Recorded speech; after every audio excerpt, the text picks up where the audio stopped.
Hey guys, Dr. Wong here at Next Level Physiotherapy. Today I'm going to show you the 3 best exercises that you can do to decrease sciatica in sitting if you have disc bulge or herniations. Be sure to stay till the end because I'm going to throw in some bonuses of how to keep your sciatica pain away after you perform these exercises. Now before we get into the treatment, let's first talk about what disc bulge and herniations are. Between each bone of your spine, you have these discs called intervertebral disc. Through wear and tear, arthritis, this disc can bulge, herniate, or be damaged.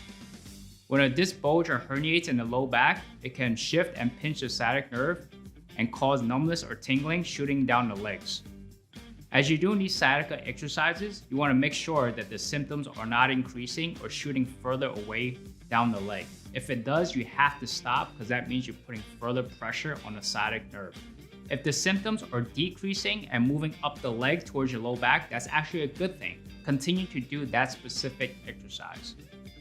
The first exercise that we're going to do is a chair spinal decompression. This is a great way to open up the low back and take pressure off the sciatic nerve. So what you're going to need is a sturdy chair with armrests, preferably with no wheels. We're going to sit on the edge of the chair and straighten both legs with heels on the floor. Use both arms to push off the armrest until your arms are stiff and straight. The weight of your butt and gravity will provide a traction to the low back and take pressure off the sciatic nerve. Hold this for 15 seconds for several rounds until you feel your symptoms decrease. The second exercise is back extensions. Many people slouch and this increases pressure on the low back when you have disc herniations and disc bulges. The back extension motion is exactly the opposite of slouching. So we're going to sit on the edge of the chair with both feet flat on the floor in a 90-90 position. So the torso, hips, and knees are at a 90-degree angle. From here, we're going to put 2 hands on our knees. Breathe in, and as you exhale, you press both hands into the knees as you arch your chest up. Hold this for 3 to 5 seconds and repeat 30 times. You should feel your low back muscles contract and your symptoms decrease. A more aggressive way to do back extensions is with a towel. You start off in the same position. From here, we're gonna put a towel around your low back. You're gonna hold the towel with both hands and breathe in. As you exhale, pull the towel forward as you bend backwards over the towel and arch your chest up. You should feel your low back muscles contract and your symptoms decrease. Hold this for 3 to 5 seconds and repeat 30 times. The third exercise is sciatic nerve flossing. This is a great way to decrease irritation on a sciatic nerve. What you'll need is 2 chairs of the same height. You're going to sit in one chair with the painful legs supported on the chair in front of you. Make sure the chair that you're sitting on is not too soft and has adequate back support. You want to sit up tall and point the ankle of the painful leg away from you. Don't force the motion if you feel an increase in symptoms of numbness or tingling down your leg.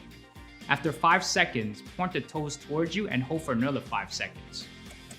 Perform this for a total of 10 rounds of 5 seconds each. Try to increase ankle motion with each repetition.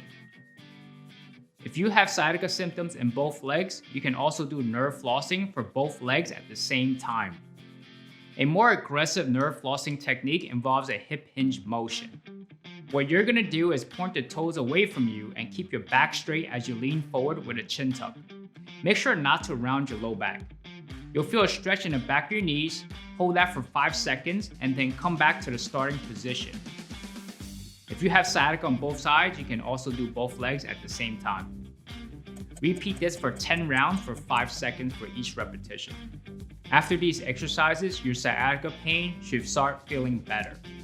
Now we're going to get into the bonuses of how to keep sitting without your sciatica pain coming back. Bonus tip number 1. We talked previously about how slouching can increase pressure on the disc and sciatic nerve, which increases your symptoms. One of the products that I suggest for a lot of my patients with sciatica is a McKenzie lumbar roll.